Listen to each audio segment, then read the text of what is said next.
Good afternoon, everybody.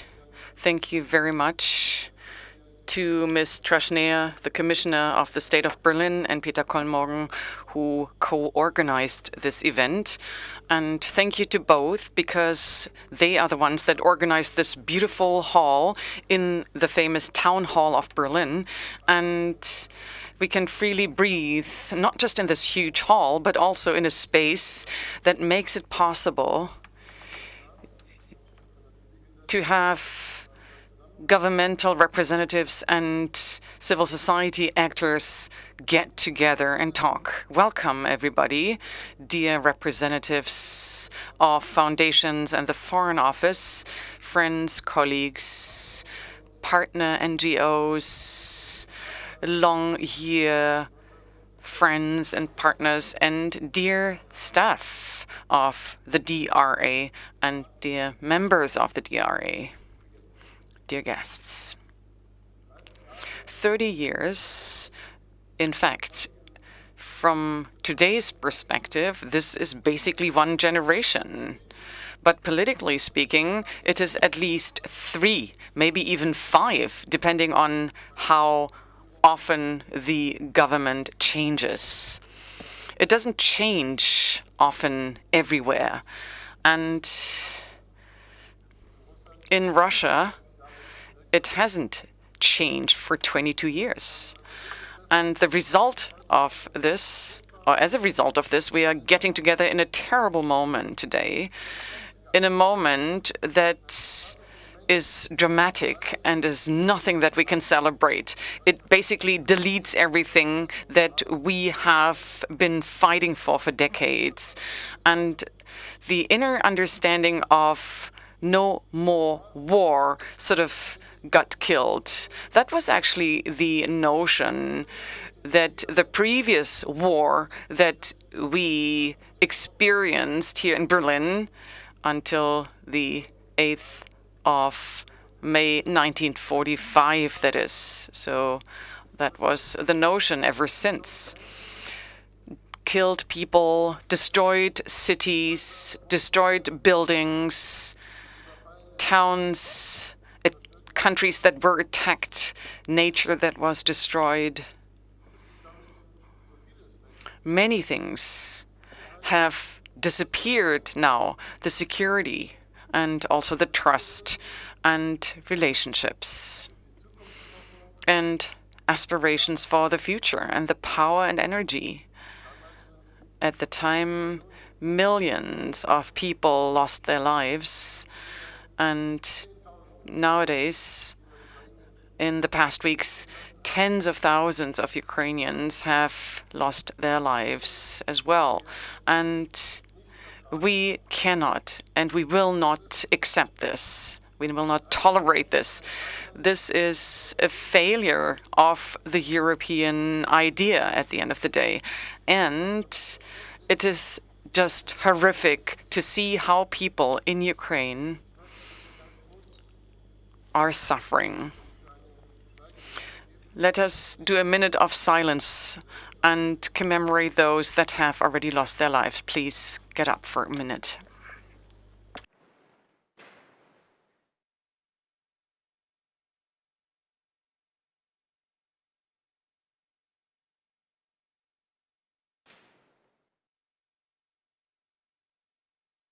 Danke.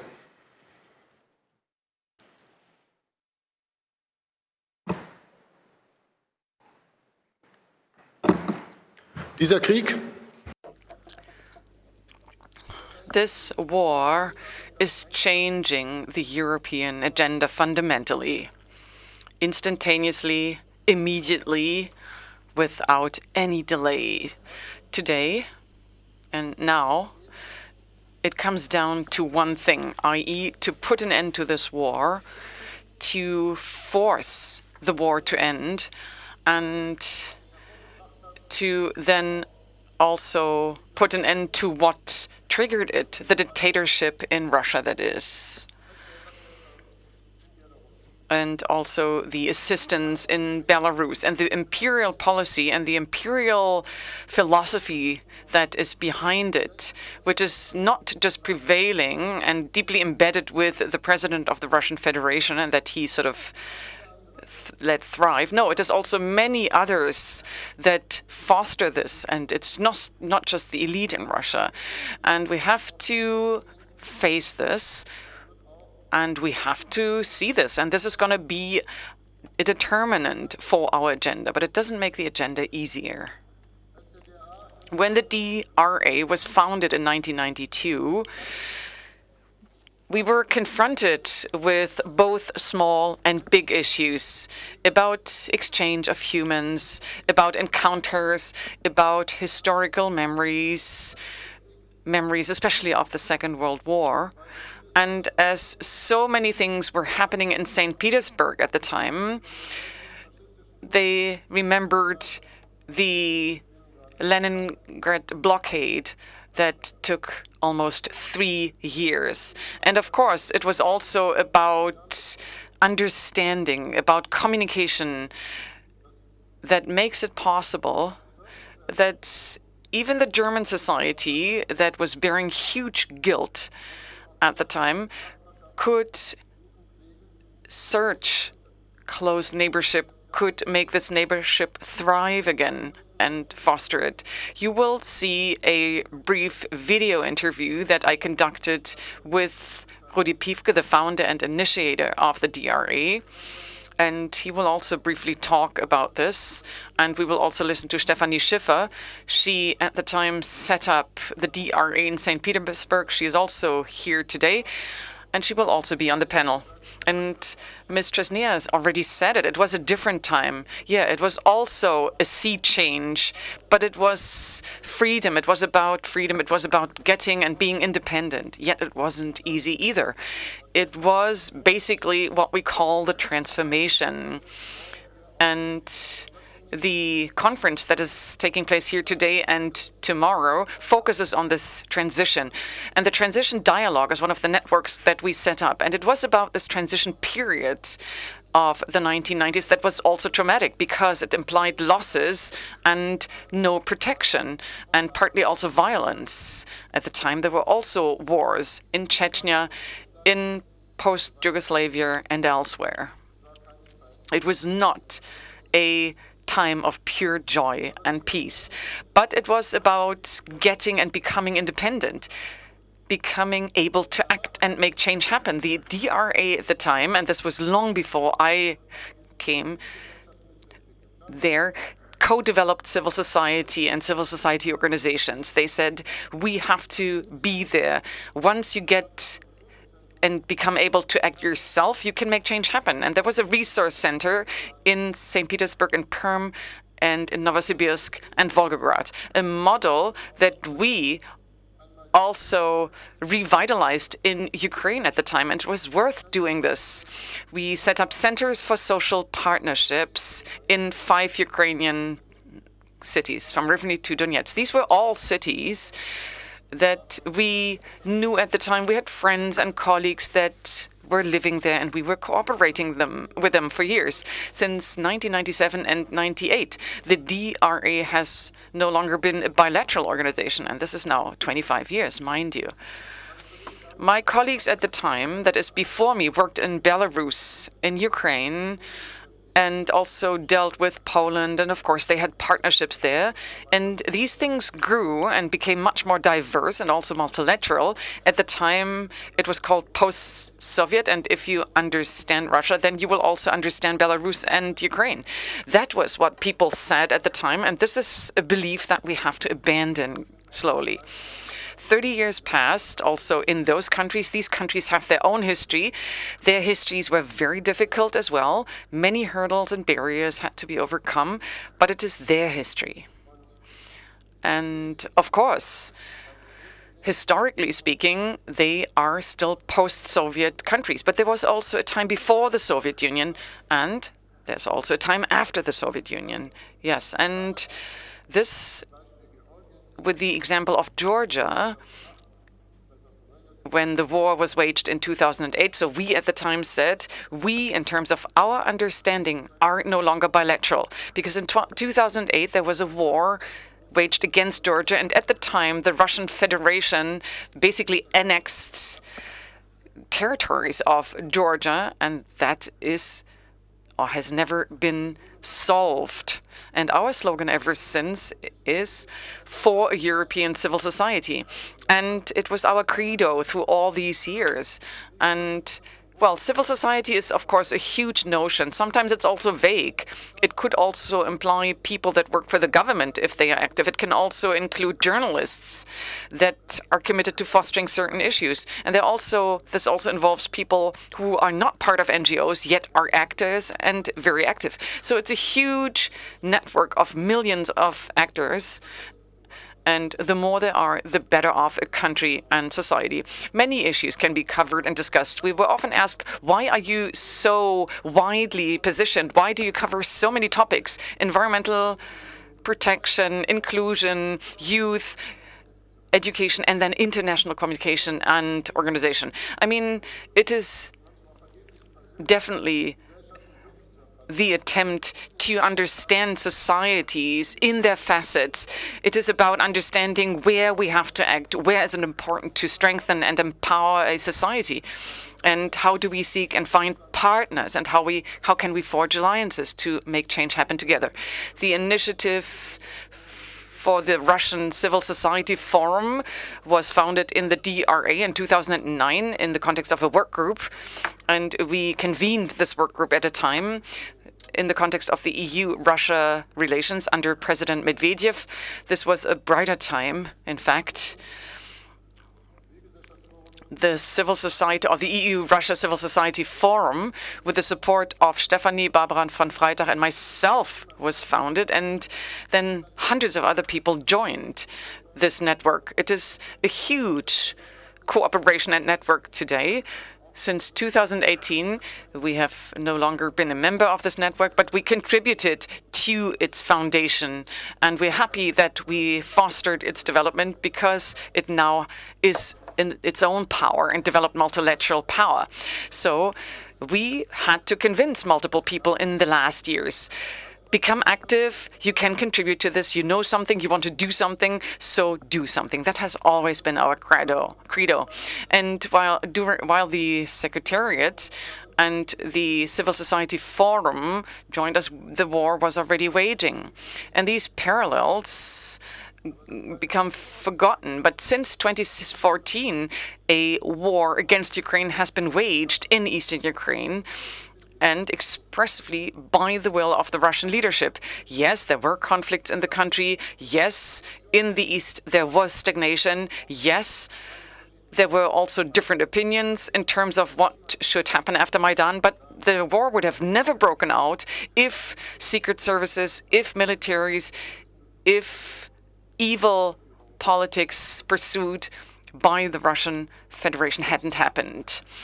And maybe we forgot it already, but that was open butchering. Thousands of people got killed. The Battle of Debaltseve and others, I mean, these were open battles, open fights, including everything you never want to see. We, as the DRA, have a long history when it comes to conflict management. We set up a program in Northern Caucasus for the reconciliation of Ossetia and Ingushetia, and we did this for 1.5 decades, and we learned how difficult it is to bring these small groups of people together. Whenever something happens, then the conflict reemerges. The injuries are deep. And the allocation of groups. This is a person from Ossetia and from Ingushetia. I mean, this is happening over and over again. And it is much worse now when we look at what is happening in Ukraine. And until recently, we only, so to speak, watched this in eastern Ukraine. Now, many efforts have been taken. Many efforts were made to bring the areas controlled by the government and the areas not controlled by the governments together through the so-called contact line to create truth and fact-finding commissions, reconciliation commissions to foster regional development, although the war had not been over. We tried this. We set up a huge network. And this is also a multilateral network. And we also set up a civil society forum, Drokania, and it is no longer there. It cannot work anymore. It had to escape on the 24th of February this year. Until then, they had done excellent work, locally, nationally, regionally, and also internationally. And, well, they had to stop working because of the war. And I think we were actually turning a blind eye to certain developments, and we were deceived, sort of. We learned that it is important to understand that if you have a big conflict, then you can break it down into smaller conflicts. It is like little slices that you cut and you solve small problems first and others maybe later. But sometimes you fail with a third slice and then you fall back even further. But we didn't talk about occupied territories in eastern Ukraine anymore, but about certain territories, Luhanskaya and Donetskaya Oblast. That was diplomatic speak. Of course, we also wanted to foster the Normandy format and the Minsk contact group. But we also noticed that it's not working. The Minsk agreement didn't work. And that was the starting point of our work. We learned it doesn't work. But that it doesn't work is not because of the text. It may be poor, but it was the thing that was achievable when you are sitting opposite a dictator. And at the time, he was dreaming of something that Europe must prevent: the rebirth of the Soviet Union, the rebirth of supremacy, of Russian supremacy, a domination of the Russian government over its neighbors. Now there are 3.9 million people on the run who have already managed to leave Ukraine. We have more than 10 million who are on their way to some sort of future, who had to leave their lives behind, and we don't know how many will lose their lives. Never again war continues to be our task, regardless. What it means is that we will be able to achieve that only when this emperor is put in his place. It also means that we need to stand up to him, face up to him, to give Ukraine the help it needs, and not just think about yourselves. We heard that the German army will get lots of money. Perhaps this is necessary, but it will take years before it will have an effect. It will not help Ukraine now, nor will the missile shield be of any use to Ukraine now. What we have to see is that the war in Vladimir Putin's logic was inescapable. He even announced it last summer at the latest, and with a note sent to NATO and the United States at the very latest. We knew it, but we didn't want to know it. The hatred for an independent civil society has been around for a very long time.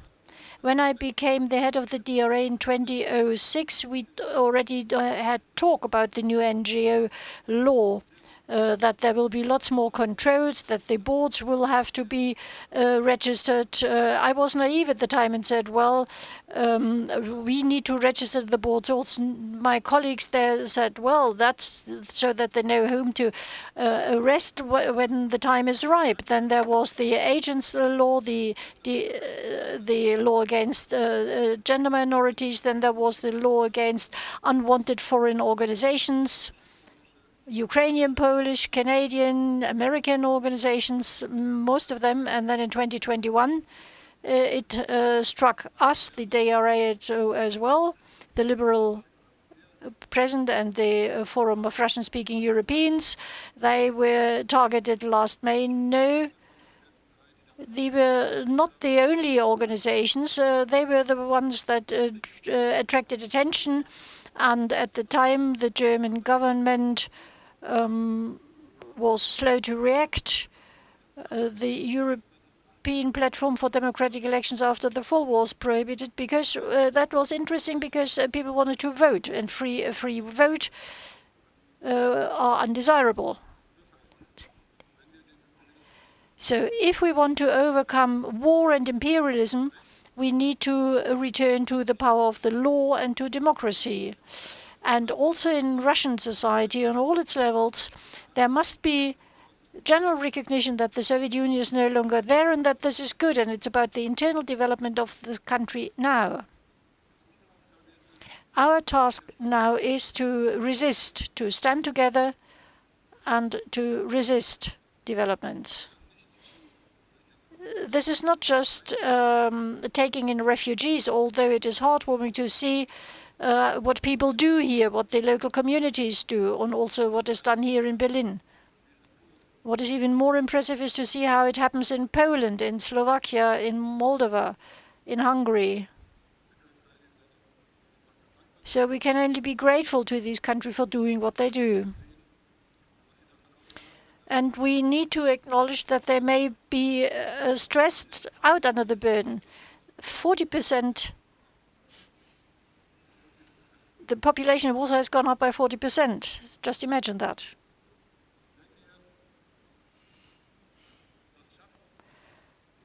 If we manage, this will be the only chance for us to return to a safe life, to security. If not, we will live in insecurity. Only then will people be able to reach out to us. We will then be able to rediscover countries, and we can forget the vocabulary of war from our daily language.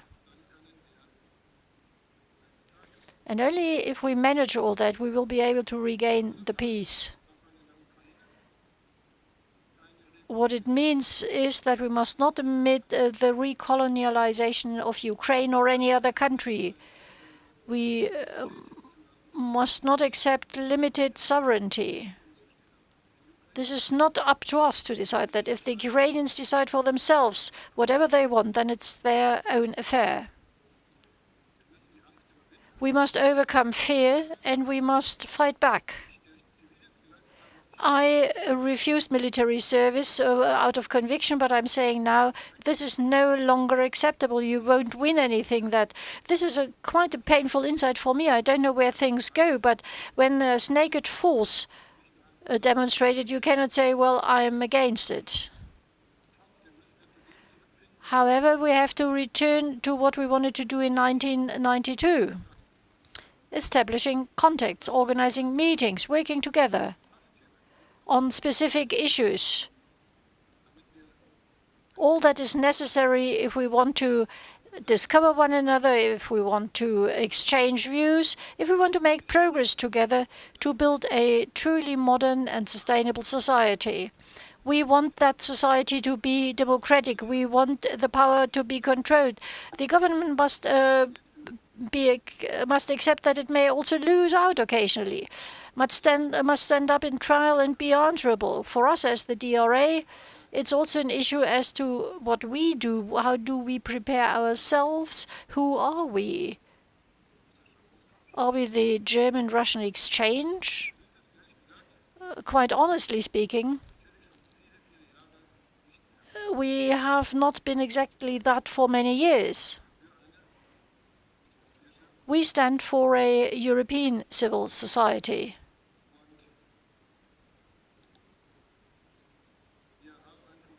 And we have a problem with our name.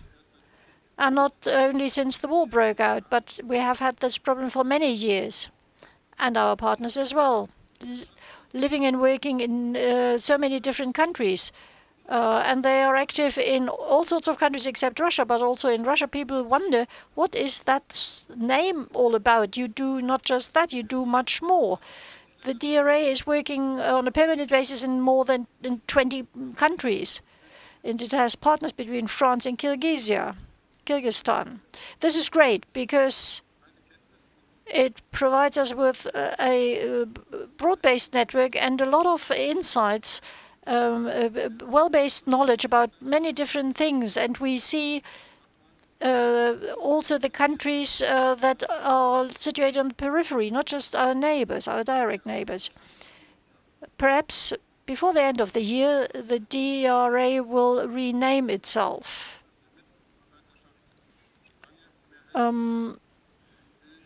Staff members and supporters have argued for that for a long time. So now that's become a majority opinion. Yet, despite all that, it's a different decision to make, and it will also be a different way to go. We haven't set out yet, but we just started. Who are we? We are the organization that wants to have a joint, open, democratic space. This is what matters. And these European countries should continue to live with their neighbors in Northern Africa and Central Asia. We look far into the distance and we find that correct. We have left out something which, unfortunately, many of us silently admit to themselves. We only managed to work with people who had the same interests. Very rarely did we succeed to attract those who are not interested in the things we are interested. The silent majority and an actively hostile minority was not achieved. And life in Russia is a bit different, and there are social networks around where we simply have no presence. So if we continue, we need to think about how to do it, what to do in the individual countries and societies. What it also means is that we will naturally continue to work with Russia intensively so. We know them, they know us. We have 30 years of history together. We have responsibility for one another. Even not speaking about the Second World War and the post-war years. And now we have the responsibility to contribute to overcoming that war. The Second World War in Germany is still very much alive. 80 years afterwards, we still start to discuss this. It will be at least 30 years for Russia, and it will put a stamp on us.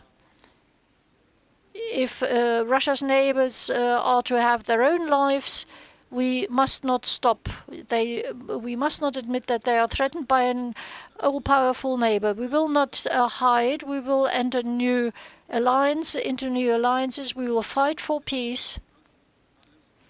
Peace that covers all that we want to have together. Development, equality, and an international order, including Russia, as soon as Russia declares its support for those values, just as it did in 1997 when it joined the Council of Europe. And now the Russians have left. So we are at a turning point, and we have huge tasks ahead of us. I wish us all the necessary strength for that, reliable allies, solid convictions, and I would like to thank all my fellow activists for contributing to what we have achieved now, and this is quite a lot. There are also people here who have achieved similar success in other countries and who are our guests here tonight. So a big thank you to all our staff members, hundreds of them over the past 30 years, and a big thank you to all those who are currently involved. Thank you to all the members who are Eastern Europe experts and who provide us with insight and information and often give an organization such as ours stability. And a thank you to all our many partners who are interested in having this international common world and common activities, because there are thousands of details in society that need to be reworked all the time. A big thank you to our sponsors. We cannot work without support. We cannot work without money. We cannot work without empowerment. And in many over the many years in the past, reliable relations have developed, and I would very much wish us to be able to live up to that confidence. I hope we will have a nice evening together here, despite all that. But first we have a lively discussion to listen to a few more voices, deepening what I started to outline here.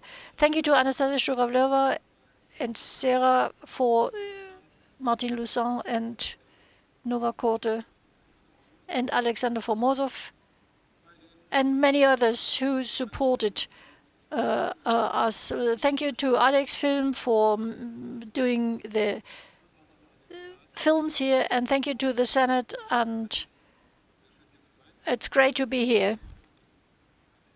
Thank you very much for the first 30 years and welcome to the next 30 years.